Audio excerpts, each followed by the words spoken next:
Wonderful. Thank you. Would you be seated? Well, we had sort of a short notice visit from someone across the ocean, a pastor across the ocean this week, and I'm excited to tell you it's a little bit of a report and a tribute for our church.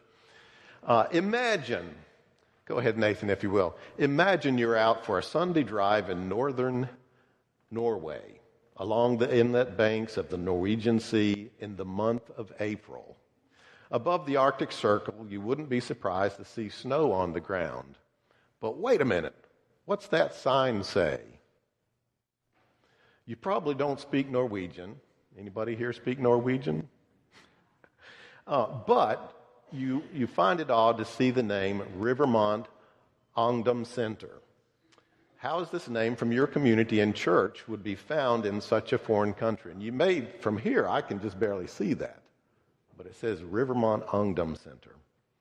Well, this past Monday, your church staff hosted a quickly arranged and amazing visit with a pastor from northern Norway. He told us the story of this little place. His name was Pastor Magnus Lund, who serves a Baptist church in the north of Norway, is the leader of the Baptist Association of Pastors in Norway, and is most definitely a passionate enthusiast for this Rivermont Ungdom Center. His story made a passage from our church history jump off the page and come alive. During the troubled years of World War II, Joseph Nordenhoeg became the seventh pastor of our church. He began his 7-year tenure here in July of 1941. A native of Oslo, Norway, he was educated at the University of Oslo, where he was a science major. He was very active in church work and taught 4 years at the Baptist Theological College in Oslo. In 1928, he came to the United States to attend the Southern Baptist Theological Seminary in Louisville, majoring in New Testament Greek.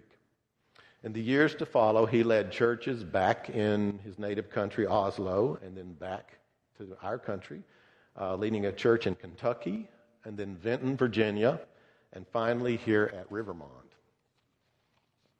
During this time, great emphasis was put on missions and benevolence here at our church.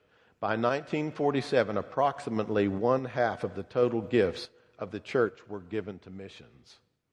In 1946, Dr. Nordenhoeg returned to Norway to administer $8,000 in relief money given equally by Rivermont Avenue Baptist Church and the Southern Baptist Foreign Mission Board. He was told to use the money at his discretion for his native war-torn country. Among the other causes, he chose to buy a piece of ground beyond the Arctic Circle for a recreational center for young people, which was later christened Rivermont Camp, or locally known as Rivermont Ungdom Center. Our historian, Joe Bullington, concluded by stating, "No mission money was ever distributed with more loving care and concern or received with deeper gratitude than this sum of $8,000. So our hearts were amazed and thrilled by the story and tribute given by our visiting pastor, Magnus Lund, this past week. He said that the original camp building has long since been torn down and replaced by new structures. And the Baptists there are preparing to build a new sports facility as well. It's a spiritual retreat for the people of Norway, much like our Eagle Eyrie is for the state of Virginia. And the name Rivermont is much revered by all the people." He made a point of saying that. If you say Rivermont in that area, they highly regard that name. Pastor Magnus allowed me to take a short video clip of his tribute to share with you today. Let's listen to it now. Yes, it's so good to be here. It's an honor to be here at Rivermont Baptist Church. It's like a dream for me. I gave greetings to your pastor Glenn, and I'm so happy to be shown around by your music pastor, and been showing me around and telling me much about the good works you are doing. And I think it's very nice to hear about what you are doing. But I first of all want to thank you all of my heart, behalf of all the Baptists in north of Norway, that the great impact you have had at the many people in the north of Norway.